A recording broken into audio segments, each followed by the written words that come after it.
Então, meu irmão, a paz do Senhor Jesus, amém? Vamos iniciar, vamos fazer a oração. Agora a gente vai, parece que agora vai dar tudo certo. Vamos orar, amém? Deus, em nome de Jesus, teu filho, queremos agradecer, Senhor, mais uma vez a oportunidade que o Senhor nos concede, Pai querido, de estarmos aqui aprendendo da tua palavra, Senhor. Que o teu Espírito Santo venha falar conosco, nos ensinar. Dependemos de ti, Senhor. Nós te pedimos, Senhor, que tu venha estar presente, nos conduzindo e falando conosco. Te agradecemos por tudo, em nome de Jesus. Amém. Amém, irmão? Então, o texto bíblico base, João capítulo 8, versículos 12 a 20. Depois do episódio lá, da mulher adúltera, no versículo 12, de novo lhes falava Jesus, dizendo: Eu sou a luz do mundo, quem me segue não andará nas trevas, pelo contrário, terá a luz da vida. Então lhe objetaram os fariseus: Tu dás testemunho de ti mesmo, logo o teu testemunho não é verdadeiro. Respondeu Jesus e disse-lhes: Posto que eu testifico de mim mesmo, o meu testemunho é verdadeiro, porque sei de onde vim e para onde vou. Mas vós não sabeis de onde venho, nem para onde vou. Vós julgais segundo a carne, eu a ninguém julgo. Se eu julgo, o meu juízo é verdadeiro, porque não sou eu só, porém eu e aquele que me enviou. Também na vossa lei está escrito que o testemunho de duas testemunhas é verdadeiro. Eu testifico de mim mesmo, e o Pai que me enviou também testifica de mim. Então, aqui agora a gente vai para a análise. Não, vamos aqui para o versículo 19. Então eles lhe perguntaram: Onde está teu pai? Respondeu Jesus: Não me conheceis a mim, nem a meu pai. Se conhecesseis a mim, também conheceríeis a meu pai. Proferiu ele estas palavras no lugar do gasofilácio, quando ensinava no templo, e ninguém o prendeu, porque não era ainda chegada a sua hora. Amém, irmão? Então agora a gente vai para a análise dos versículos. No versículo 12 está escrito assim: De novo lhes falava Jesus, dizendo: Eu sou a luz do mundo, quem me segue não andará nas trevas, pelo contrário, terá a luz da vida. Eu sou a luz do mundo. Assim como o sol é a luz natural deste mundo, Jesus é a sua luz espiritual. E por ser a luz do mundo, Jesus expõe o pecado e dá vista aos cegos. Ele é a luz do mundo porque ele é a fonte da vida. Glória a Deus. Jesus é a fonte da vida. Jesus disse que ele é a luz do mundo. Nós já consideramos isso, mas vamos considerar de novo. Na Bíblia, a palavra mundo pode se referir à humanidade, sociedade corrompida, ao planeta, ao universo e às pessoas na multidão. Nesse versículo, Jesus disse que é a luz dos homens, veio para iluminar a humanidade. Quando Jesus diz assim, eu sou a luz do mundo, ele está querendo dizer, eu sou a luz dos homens, não é? Porque a palavra mundo na Bíblia, ela pode se referir à humanidade, porque Deus amou o mundo de tal maneira, quer dizer, Deus amou a humanidade de tal maneira. Agora, não ameis o mundo nem as coisas que há no mundo, já é o que? A sociedade corrompida. Tem o planeta também, porque Deus fez o mundo, né? Aí tem versículos que falam, que expressam a ideia da palavra mundo como planeta, como universo e as pessoas na multidão. Então, nesse versículo aqui, quando Jesus diz, eu sou a luz do mundo, ele está dizendo que ele é a luz da humanidade. Aqui agora no próximo slide aqui nós vemos a palavra mundo na Bíblia se refere à humanidade, letra A, humanidade. Em João 3,16, a palavra mundo se refere à humanidade, porque Deus amou o mundo de tal maneira que deu seu único filho para todo aquele que nele crer, para que todo aquele que nele crer não pereça, mas tenha vida eterna. Então esse mundo é a humanidade. Letra B, as pessoas. Em João capítulo 12, versículo 19, Jesus estava falando, conversando com os fariseus, né? Aí depois os fariseus, eles foram, Jesus foi embora, eles foram embora. Aí os fariseus falaram assim: olha lá, ó, todo mundo está indo atrás dele. Quer dizer, se todo mundo é a multidão, são as pessoas. Está em João capítulo 12, versículo 19. E no grego neotestamentário, todos esses versículos aqui estão com a palavra mundo mesmo, que é o cosmos, entendeu? Em grego, né? Letra C, planeta e universo. Em Atos capítulo 17, versículo 24, está escrito: o Deus que fez o mundo e tudo o que nele há. E também tem o versículo, e também tem um salmo, se eu não me engano é o salmo, eu não vou me lembrar aqui agora, eu não sei se é o Salmo 19, mas depois eu vou colocar aqui no slide. Ele fala, ele dá ideia, apresenta a palavra mundo como o universo, entendeu? Então aqui quando Paulo disse assim, lá em Atos capítulo 17, o Deus que fez o mundo, esse mundo é o quê? É o planeta, né? E tudo que nele há.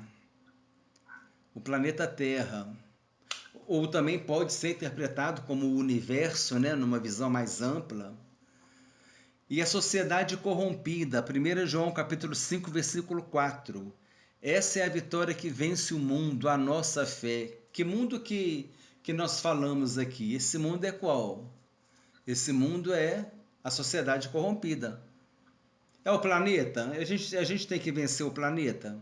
A gente tem que vencer a humanidade, as pessoas? Não. É a sociedade corrompida. O que é a sociedade corrompida? É aquela sociedade que não vive os preceitos de Deus, né? Jesus disse: o mundo vos odeia, mas antes de odiar vocês, o mundo me odiou. Esse mundo é o quê? A sociedade corrompida, que não vive de acordo com os propósitos de Deus. 1 João capítulo 2, versículo 15 está escrito: não ameis o mundo nem as coisas que há no mundo. Se alguém ama o mundo, o amor do Pai não está nele. E também esse mundo o que é? São as pessoas? Não. As pessoas a gente tem que amar. É o planeta? Bom, temos que amar o planeta, cuidar dele, não é verdade? O mundo, as pessoas, mas aqui não amar o mundo, aqui é não amar a sociedade corrompida, aquela sociedade que não valoriza os preceitos de Deus. Então, quais são os valores da palavra mundo na Bíblia? Pode ser humanidade, repete aí para gravar, humanidade, as pessoas ou a multidão, o planeta, o universo no sentido mais amplo, e a sociedade corrompida. E a sociedade corrompida. Esses 5 sentidos da Bíblia, que a palavra mundo tem na Bíblia. Quando Jesus disse aos discípulos: eu não sou do mundo, vós também não sois, ele estava se referindo à sociedade corrompida, que não deseja viver de acordo com os preceitos e com os valores de Deus. Eu te mandei o Word, depois eu vou te mandar o PDF, tá? Sim. Como eu te falei aqui, deu um banzé aqui na parte da logística aqui hoje. Mas tá na bênção, tá tudo no controle, graças a Deus. Versículo 13. Então lhe objetaram os fariseus: tu dás testemunho de ti mesmo, logo o teu testemunho não é verdadeiro. Olha que interessante. A gente tem que entender que, de certa forma, os fariseus tinham razão. Mas olha o comentário que interessante. A acusação teu testemunho não é verdadeiro aqui não significa que o testemunho de Jesus era falso, mas era insuficiente. Por quê? Os fariseus recorreram ao direito legal, de acordo com a lei de Moisés, né, para desafiar Jesus, pois nenhum homem podia testemunhar a favor de si mesmo ao ser julgado pela corte judaica. Aí eles quiseram pegar Jesus no pé aí. A questão é que se Jesus era o único que podia testemunhar sobre quem ele afirmava ser, isso não seria suficiente para provar o seu caso. Porque o que a lei falava? A lei falava assim, pela voz, né, de 2 ou 3 testemunhas, toda questão será resolvida. Então tinha que ter testemunhas. Tanto é que quando eles quiseram condenar Jesus, eles arrumaram testemunha falsa, mas eles arrumaram testemunha, porque eles queriam estar o quê? De acordo com a lei, para que o julgamento deles, né, injusto, errado, fosse aprovado pelas pessoas, porque havia testemunhas que estavam dando um falso testemunho contra Jesus. Mas aqui, de certa forma, os fariseus eles estavam questionando Jesus, baseado na lei. Eles falavam, olha, o seu testemunho, igual o comentarista disse, não é que ele é falso, mas ele não é suficiente, porque é só você que está falando, não tem ninguém mais para testemunhar junto com você. Mas, por outro lado, igual o comentarista falou, a única pessoa que sabia da verdade era Jesus. Então, o único que poderia dar o testemunho era Jesus, não tinha outro, não é? Só Jesus sabia quem ele era, de onde ele era. Versículo 14. Respondeu Jesus e disse-lhes: posto que eu testifico de mim mesmo, o meu testemunho é verdadeiro, porque sei de onde vim e para onde vou. Aí, olha só. Ele falou, meu testemunho é verdadeiro, porque eu sei de onde eu vim e eu sei para onde eu vou. Agora, como quem diz assim, só eu que sei da verdade. Mas vós não sabeis de onde venho nem para onde vou. O meu testemunho é verdadeiro. Em João capítulo 5, versículo 31, Jesus se baseia em um argumento legal e apresenta outro testemunho. Às vezes, somente a própria pessoa é que conhece a verdade sobre si mesma. Sendo assim, dar-se conhecer é a única maneira de se chegar à verdade. Entendeu? A única maneira de se chegar à verdade é a pessoa falar de si mesma. Sim. Porque eu sei de onde vim e para onde vou. Aqui Jesus faz referência à sua divindade, à sua deidade, divindade ou deidade. Por quê? Porque Jesus está falando que ele sabe de onde ele veio e para onde ele vai. Lá eu até mexi com esse versículo hoje, João capítulo 17, versículo 5, quando Jesus disse, glorifica-me, ó Pai, contigo mesmo, com a glória que eu tive junto de ti, antes que houvesse mundo. Evangelho de João, capítulo 17, versículo 5. Antes que houvesse mundo, Jesus estava na glória, estava cheio de glória com Deus. Mostrando o quê? Mostrando a divindade dele. Se ele já estava com Deus antes da fundação do mundo, e a Bíblia diz que tudo foi feito por meio dele, e sem ele nada do que foi feito se fez, né? Sim. Então aqui Jesus está dando testemunho de si mesmo, Jesus está se garantindo. Versículo 15: vós julgais segundo a carne, eu a ninguém julgo.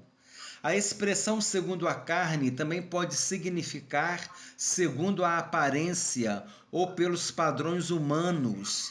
Os líderes religiosos tiravam suas conclusões baseados nos padrões humanos e análises externas superficiais e imperfeitas. Jesus jamais fez algum julgamento pela aparência ou segundo os padrões humanos. Então aqui Jesus está falando, está questionando, né, a expressão segundo a carne. Olha só que interessante, eu vou julgar segundo a carne. O que Jesus está querendo dizer? Qual a interpretação que a gente pode ter? Que ele está julgando segundo a aparência. pelos padrões humanos. E os religiosos tiravam suas conclusões baseadas em padrões humanos e análises externas superficiais e imperfeitas. Jesus jamais fez algum julgamento pela aparência ou segundo os padrões humanos. Se ele tivesse feito isso, coitada daquela mulher adúltera, né? Coitada daquela mulher cirofenícia que veio atrás. Senhor, tem misericórdia da minha filha que se encontra terrivelmente endemoniada. E tantos outros, né? Aquele pai que o filho estava endemoniado e Jesus disse, tudo é possível ao que crê. Aí o pai falou, Senhor, me ajuda na minha pequena fé. Se Jesus fosse julgar segundo os padrões humanos, Jesus ia falar assim, olha, você não tem fé, então não vai acontecer nada aqui não. Mas o que Jesus fez? Ele foi e libertou aquele jovem, né? Continuando o slide. Mas vós não sabeis de onde venho, nem para onde vou. Os fariseus não sabiam porque eles não tinham acreditado em Jesus. Eles não tinham acreditado na palavra de Deus. Então, eles não sabiam de onde Jesus vinha e nem para onde ele ia. Versículo 16. Se eu julgo, o meu juízo é verdadeiro, porque não sou eu só, porém eu e aquele que me enviou. O estudo vai até o versículo 20, tá, irmão? Já estamos analisando o versículo 16. O fato de Jesus dizer que não julgava ninguém nesse versículo significa que nesse momento ele não estava na terra para ser juiz, e sim para ser o Salvador. No entanto, quando tudo se acabar e chegar o juízo final, então ele será o juiz e dará a sentença final a todos aqueles que se perderem. Aqueles que se perderam, né? Aqueles que não se converteram. Não devemos confundir tribunal de Cristo com juízo final. Não podemos confundir tribunal de Cristo com juízo final. Então vamos voltar aqui no versículo. Se eu julgo, meu juízo é verdadeiro, foi o que Jesus disse, porque não sou eu só que julgo, porém eu e aquele que me enviou. Mas Jesus ele não estava ali para julgar, não era hora de Jesus julgar. E ainda hoje não é hora de Jesus julgar. Jesus não julga ninguém hoje. Ele quer que as pessoas se arrependam, reconheçam o seu pecado, a sua necessidade da misericórdia do Senhor. Como diz lá em Hebreus, a gente se aproximar diante do trono de graça e misericórdia. Porque hoje é trono de graça e misericórdia. Mas quando Jesus voltar, o trono não vai ser de graça e misericórdia, vai ser de juízo e de condenação. Mas aqueles que já morreram sem Jesus, morreram sem se converter ao Senhor Jesus, essas pessoas já estão aguardando o juízo final, entendeu? Porque elas já morreram. De que Jesus disse? Quem crer e for batizado será salvo, quem não crer será condenado. A pessoa não crê em Jesus, rejeita a palavra de Deus, rejeita a salvação, não quer saber de Deus é nada, que Jesus o quê? E a pessoa morre naquela situação de rebeldia. Essa pessoa, ela não terá a salvação. Porque a chance da nossa salvação é enquanto nós vivemos. Depois que a gente morre, a gente não tem como crer mais. Né? Vamos crer na mensagem enquanto é vida. Então aqui, ó, fechando esse slide aqui, Jesus ele não veio para julgar, não é hora dele julgar, agora é hora dele salvar. Amém? E nós não podemos confundir o tribunal de Cristo com o juízo final. Olha só, eu vou ler aqui o que é o tribunal de Cristo. Você conhece esse termo, Tribunal de Cristo? Não. Esse termo está escrito lá em Romanos. Paulo fala em Romanos. Olha só o que é o tribunal de Cristo, que interessante. Mencionado em Romanos por Paulo, se eu não me engano, meu irmão, é Romanos mesmo. Mas como eu te disse, ao vivo acontece tudo, né? Me deu uma dúvida que agora está em Romanos. Mas o apóstolo Paulo nos ensina, né? Que o apóstolo Paulo nos ensina, ele se refere ao julgamento das obras dos salvos. Eu acho que é Romanos, sim. Mencionado em Romanos por Paulo, refere-se ao julgamento das obras dos salvos. O salvo vai receber o galardão das obras que glorificaram a Deus. Se a obra for consumida, ele não vai receber galardão, mas ele está salvo. O tribunal de Cristo vai julgar as obras e as aprovadas vão produzir galardão, recompensa para os salvos. O que eu expliquei para você? Quando Jesus volta, vai acontecer o quê? O arrebatamento da igreja. A igreja será tirada da terra. Os mortos em Cristo ressuscitarão primeiro, os vivos serão transformados, e os mortos em Cristo e os vivos transformados vão se encontrar com o Senhor nos ares e vão permanecer para sempre com Ele, certo? Quando a igreja for arrebatada, aqui na terra vai acontecer o quê? O início da grande tribulação, 7 anos nos quais o anticristo estará aqui na terra. Durante esses 7 anos que o anticristo estará dominando aqui na terra, lá no céu vão acontecer 2 eventos. O tribunal de Cristo, e quando acabar o tribunal de Cristo, vai acontecer as bodas do Cordeiro. O que é esse tribunal de Cristo? Tudo que a gente faz para Deus é obra. O que nós estamos fazendo aqui agora, irmão, é obra para Deus. A gente vai levar isso conosco. Agora, se eu estou aqui porque eu quero aparecer, porque eu quero receber elogio, que eu quero me mostrar que eu sou muito santo, o irmão também, todo vaidoso, eu também vaidoso, nossa, como é que a gente gosta de estudar a palavra de Deus, como é que a gente é bom mesmo, né? Deus está muito feliz com a gente, porque a gente tá estudando a palavra de Deus e apenas a gente começa assim, vai descer, começa a se gloriar daquilo que a gente está fazendo. Olha, a visita que eu fiz no hospital, e não sei o que, e eu visitei o doente, eu fui na casa de não sei quem, e você começa a ficar assim, vai descendo, se engrandecendo. Eu fiz uma pregação maravilhosa, a pregação foi muito boa, eu não sei o que. E aí, o irmão está entendendo? Isso é coisa que a pessoa está fazendo para se engrandecer, para se envaidecer, para mostrar para as pessoas. Essa obra, se ela for classificada como feno, palha e madeira, isso está escrito na Bíblia, tá, irmão? As nossas obras vão ser provadas pelo fogo. Se ela for semelhante, diante do contexto bíblico, se ela for semelhante a fogo, palha e feno, o que acontece com fogo, palha e feno? O fogo queima aquilo ali. Ou seja, então essa obra consome. Então essa obra foi consumida, eu não vou receber galardão dela.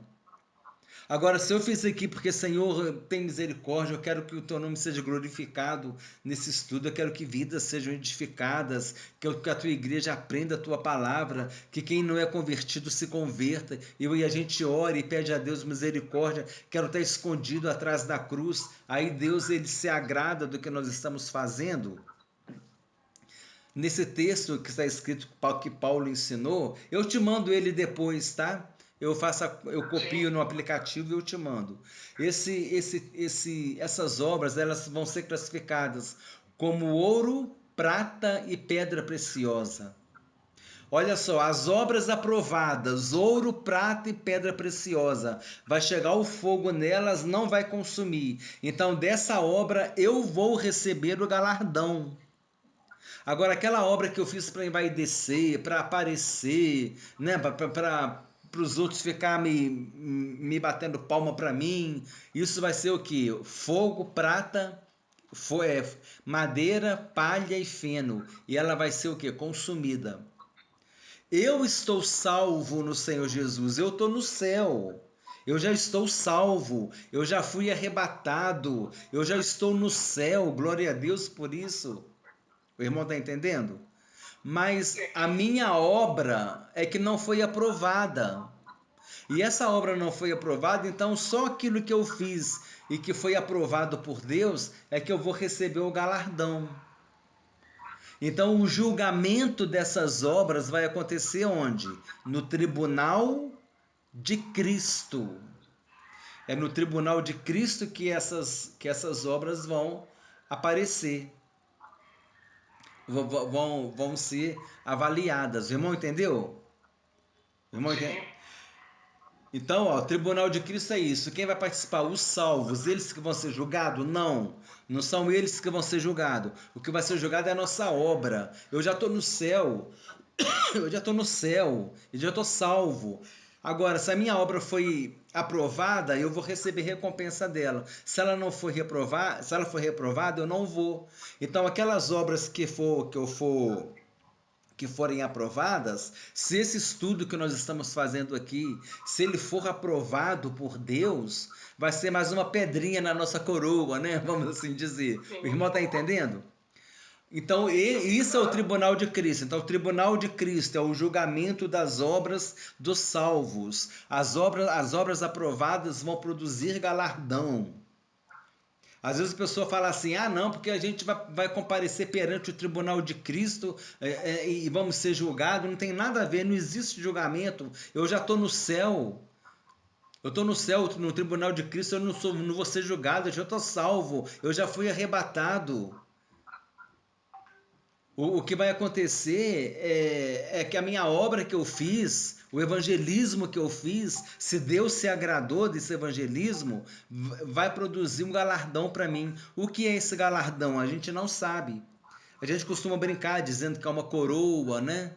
Mas de repente pode ser uma veste resplandecente. A gente não sabe o que vai ser esse galardão.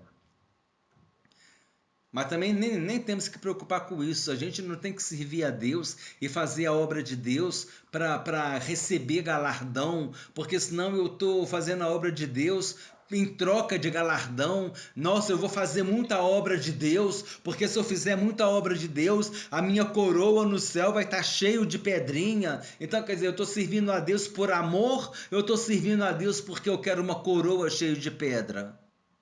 Por interesse, né? Por interesse. Você está entendendo? Então a gente tem que prestar atenção nisso. Deixa que Deus lá vai julgar e vai passar a peneira e se o galardão vai ser grande, se o galardão vai ser pequeno. Uma coisa eu sei, eu já estou salvo, eu estou no céu. Então o tribunal de Cristo, quem vai participar são salvos. As obras deles é que vão ser julgadas. As obras aprovadas vai receber galardão. O juízo final ou o grande trono branco é o julgamento para a condenação eterna. Quem comparecer ao trono branco já está condenado. O seu nome não estará no livro da vida do Cordeiro. O irmão entendeu? O juízo final é o grande trono branco de Deus. Esse é o juízo final.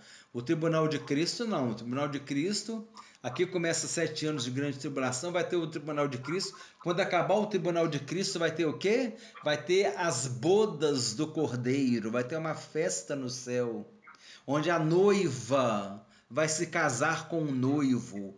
Quem é o noivo? O noivo é Jesus. E a noiva? A noiva é a igreja.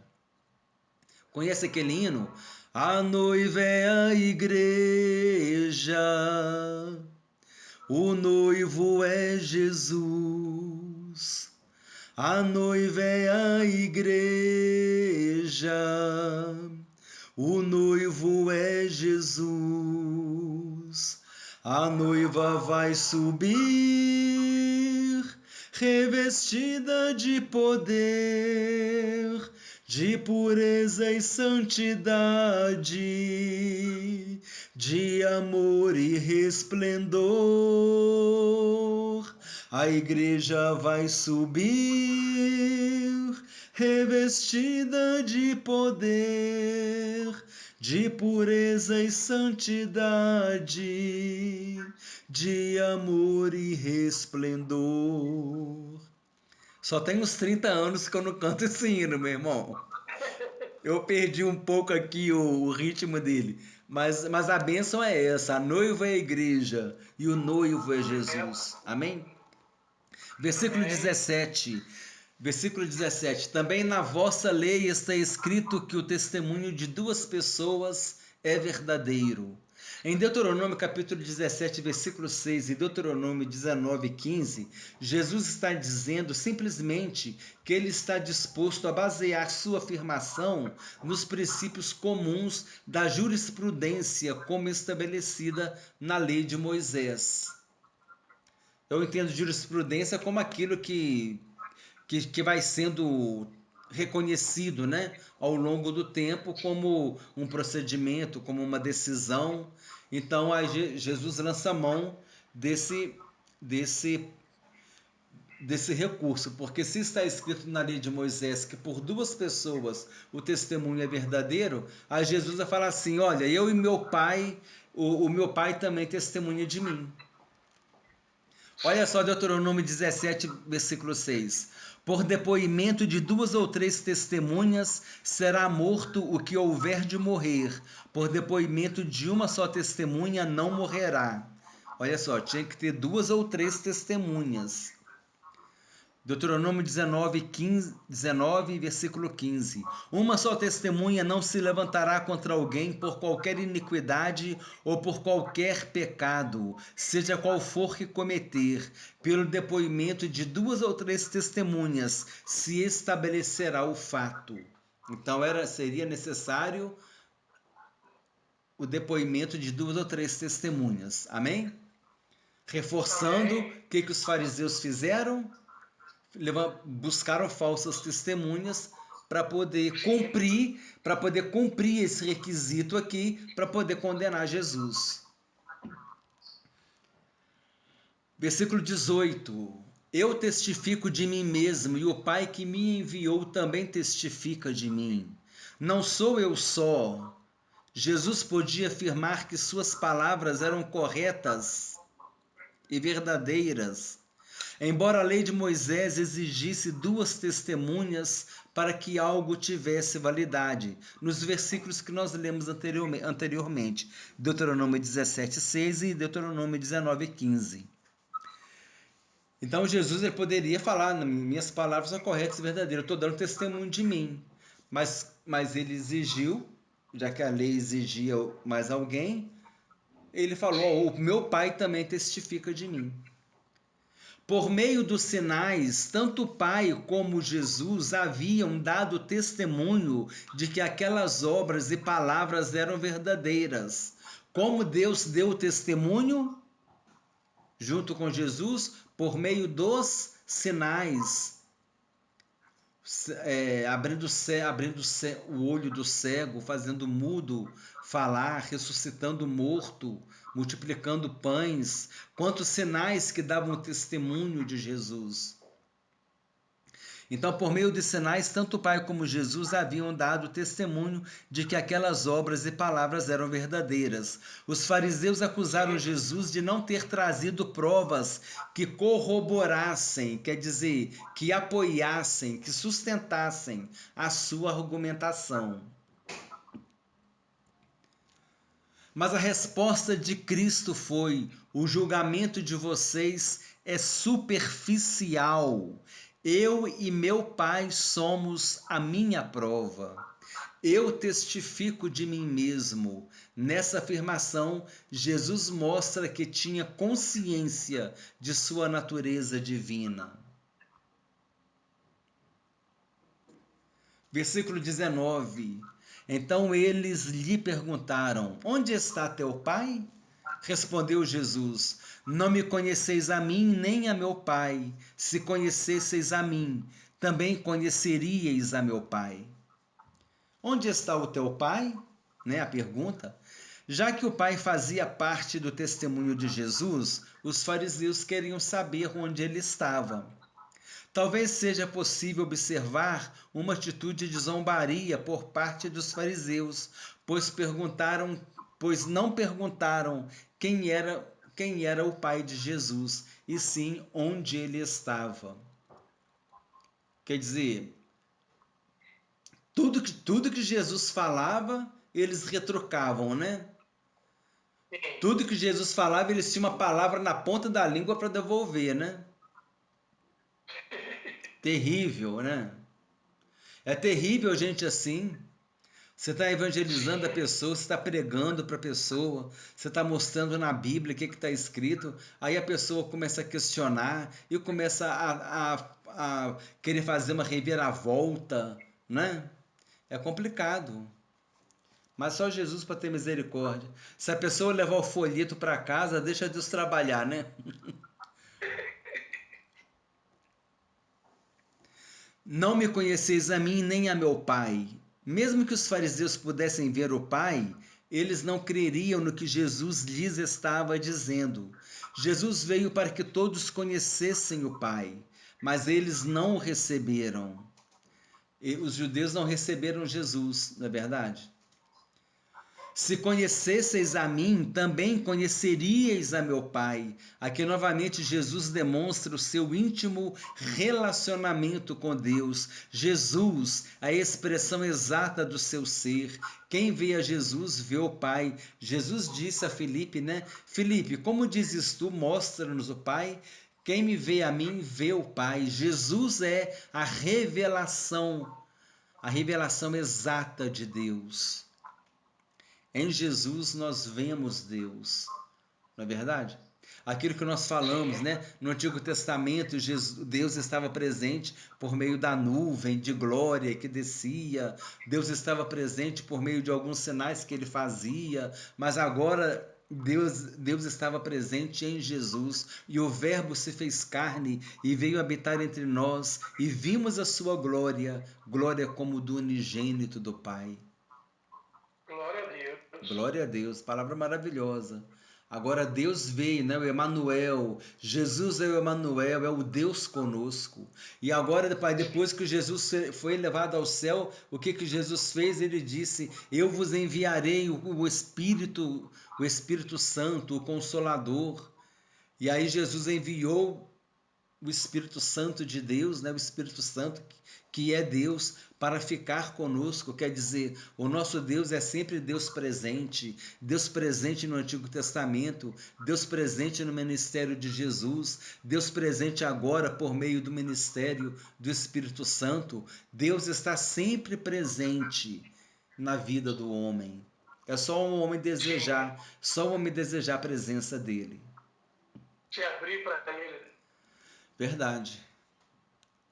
Versículo 20, o último. 37 minutos de estudo, meu irmão. 38 agora. Que bênção.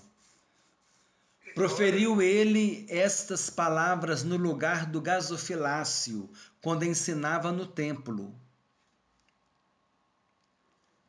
E ninguém o prendeu, porque não era ainda chegada a sua hora. Nós já trabalhamos, né? Essa expressão, né? Porque ainda não era chegada a sua hora. Somente quando chegou a hora de Jesus, ele foi preso, julgado como injustiça, condenado e crucificado. Aquilo que nós falamos, julgado com injustiça. Falsas testemunhas foram chamadas para cumprir a lei de Moisés, porque pela lei de Moisés, conforme nós lemos aqui em Deuteronômio, pela palavra de 2 ou 3 testemunhas, toda a questão seria resolvida. E eles contrataram testemunhas falsas para cumprir a lei, baseado na lei de Moisés, eles condenaram Jesus, né? Ninguém teve poder sobre Jesus em nenhuma condição, salvo quando isso fosse dado a eles pelo Pai. E isso aconteceu quando? Aconteceu quando Jesus foi preso, né? Que agora era chegada a hora. Jesus fez a oração, né? Jesus disse: Pai, é chegada a hora, glorifica-me a mim com a glória como eu glorifiquei a ti, com a glória que eu tive junto de ti antes que houvesse mundo. Lá na oração sacerdotal, que é o Evangelho de João, capítulo 17, quando Jesus estava intercedendo pelos discípulos, eu não os rogo que os tires do mundo, mas que os livre do mal. E não rogo somente por eles, mas também por todos aqueles que vierem a crer em ti por intermédio da minha palavra. Olha só, Jesus já estava intercedendo por nós, que cremos em Deus por meio da palavra dele. Continuando no outro slide, no lugar em que ele estava ensinando havia 2 colossais castiçais de ouro, dos quais pendiam muitas lâmpadas, que eram acesas durante a festa dos tabernáculos, e ao redor dos quais as pessoas dançavam com grande alegria. Então, aqui com grande alegria. Ele, para em meio a essas lâmpadas, ele para, né? Esse verbo, do verbo parar, né? Antes tinha acento, agora não tem mais. Ele para em meio a essas lâmpadas, né? Do verbo parar, ele para em meio a essas lâmpadas e se declara a luz da vida, como revelado no versículo 12. Então aqui Jesus se manifesta, né? Eu sou a luz do mundo. Então, irmãos, assim a gente conclui o estudo, mas eu queria só fazer um breve comentário aqui, que nós falamos sobre 2 assuntos aqui no estudo, assuntos que foram inseridos, que não estão no texto, mas que foi interessante a gente incluir aqui no estudo, né? Quando a gente está dando estudos e aparece alguma coisa interessante, a gente joga ali, insere ali para enriquecer o estudo. Jesus disse que ele é a luz do mundo, né? Então aqui nós trouxemos os significados da palavra mundo na Bíblia. Quais são mesmo? Humanidade, sociedade corrompida, planeta, universo e a multidão ou as pessoas, né? E o outro é a gente não confundir o tribunal de Cristo com um grande trono branco de Deus, também conhecido como trono, como o juízo final. A gente não pode se referir ao tribunal de Cristo, porque nós vamos comparecer ao tribunal de Cristo, nós vamos ser julgados. Não, o tribunal de Cristo não é para julgamento dos salvos. O tribunal de Cristo vai acontecer no céu, depois do arrebatamento da igreja. As nossas obras é que serão julgadas, serão provadas, e aquelas obras que foram provadas e aprovadas, nós vamos receber o galardão delas. E depois do tribunal de Cristo vem as bodas do Cordeiro, e isso vai acontecer durante os 7 anos, enquanto o tribunal de Cristo e as bodas do Cordeiro estão acontecendo no céu simultaneamente, ao mesmo tempo na terra estarão acontecendo os 7 anos da grande tribulação. Isso é escatologia bíblica, meu irmão. Isso é estudo de escatologia bíblica, é um estudo profundo. Escatologia bíblica é o estudo das últimas coisas. Amém? E o grande trono branco é depois no final, aqueles que vão ser condenados participarão do grande trono branco. Muito bom mesmo. Amém? Graças a Deus. Então aqui, meu irmão, a gente assim encerra o estudo, amém? De hoje. Amém. Muito bom mesmo. Foram os versículos aqui, conforme eu falei para você, dos versículos 12 ao 20. E a gente extraiu algumas coisas aqui. Eu acho que deu para ensinar bastante coisa, né? Para aprender bastante coisa. Foi muito bom mesmo. Diminuiu, mas na realidade só diminuiu o tempo, mas o conteúdo aumentou, foi mais. Foi mais, E fica mais fácil a gente trabalhar em cima, né? Desse conteúdo, Sim, porque... não, muito bom, viu? Excelente. a gente fazendo o estudo em torno de 50 minutos vai ser uma bênção, né? Eu estou dando uma conclusão assim, que tudo que a gente fizer, a gente faça e esquece. Continua fazendo. Deixa Deus ver, que você comentou agora aí. Então, às vezes, você comentou aí agora aí, nós já fica pensando já, não, eu já tô tranquilo, viu? Eu acho que eu tô bem. Então, eu não tenho que ficar se julgando assim, pensando que é como é que é? Eu posso sentar na janela. Isso eu É, sou o cara, né? verdade. Eu É tenho que tudo por ter misericórdia, meu irmão. É só misericórdia de Deus. humildade. É Humildade mesmo, muito humildade mesmo, bom. reconhecendo que a gente depende de Deus, porque a gente tem que fazer as coisas para Deus, para que Ele seja engrandecido. João Batista disse que diminua eu e que cresça, que Ele cresça, não é? A gente não pode fazer as coisas querendo aparecer, querendo ser engrandecido. Mas É, aí, irmão, eu lembro que a gente já conversou sobre isso também no estudo. Ao mesmo tempo que a gente não quer aparecer, não quer se projetar, a gente tem que trabalhar com sinceridade diante de Deus, mas ao mesmo tempo, o que Jesus falou? Não se esconde uma cidade edificada sobre o monte. Nós somos sim, cidades edificadas sobre o monte é Jesus. Uma cidade edificada sobre o monte, ela está em evidência.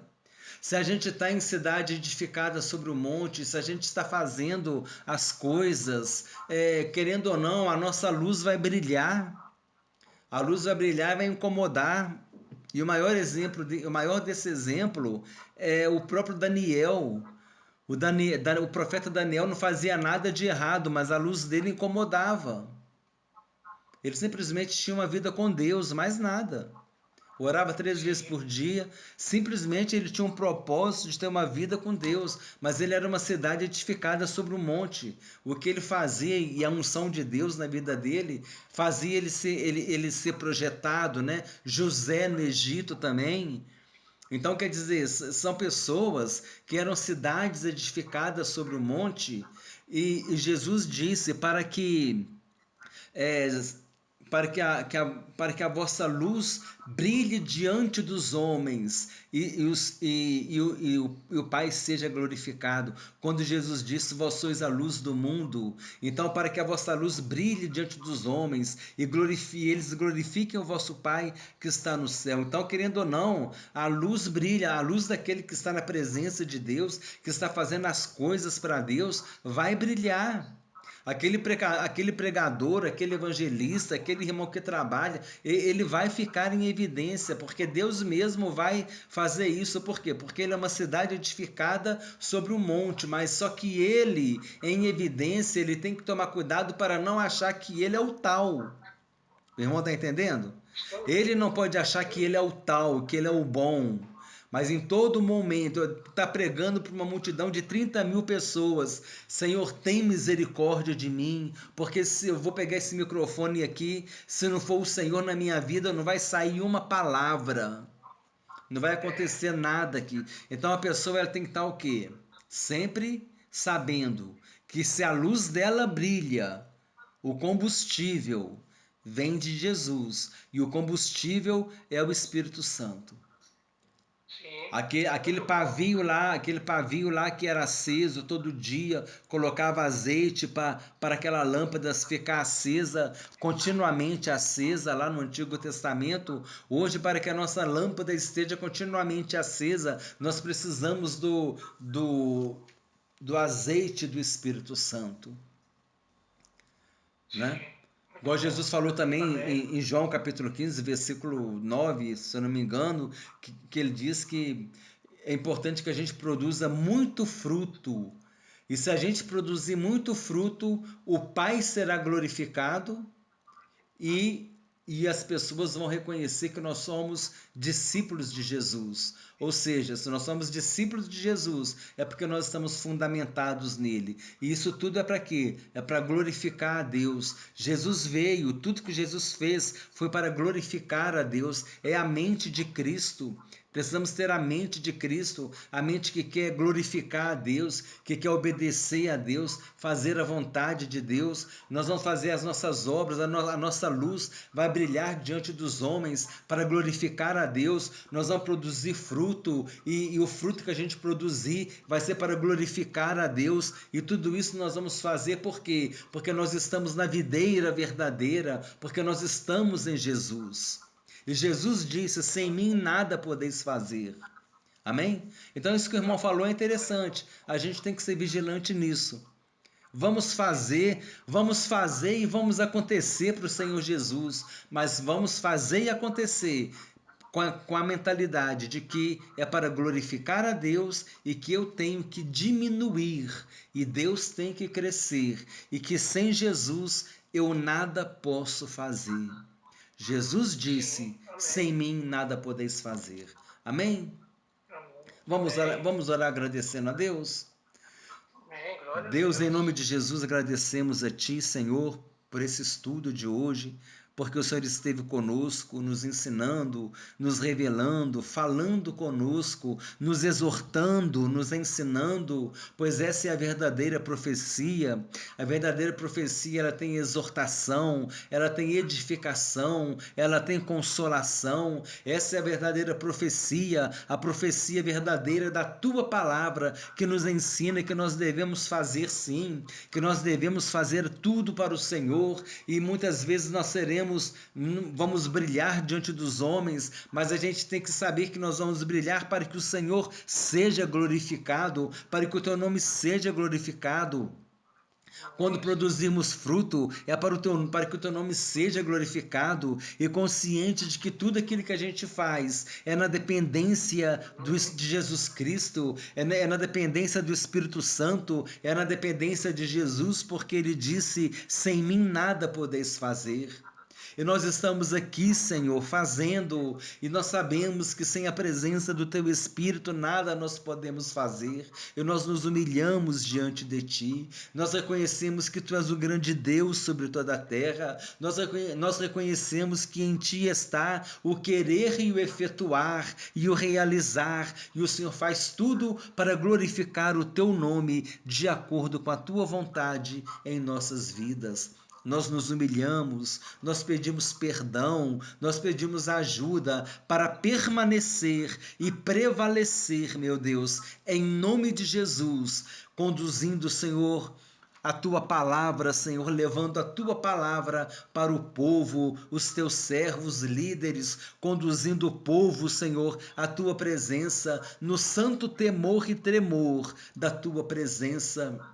E com grande amor, desejando, Senhor Deus, a cada dia sermos obedientes a Ti e à Tua palavra, Senhor.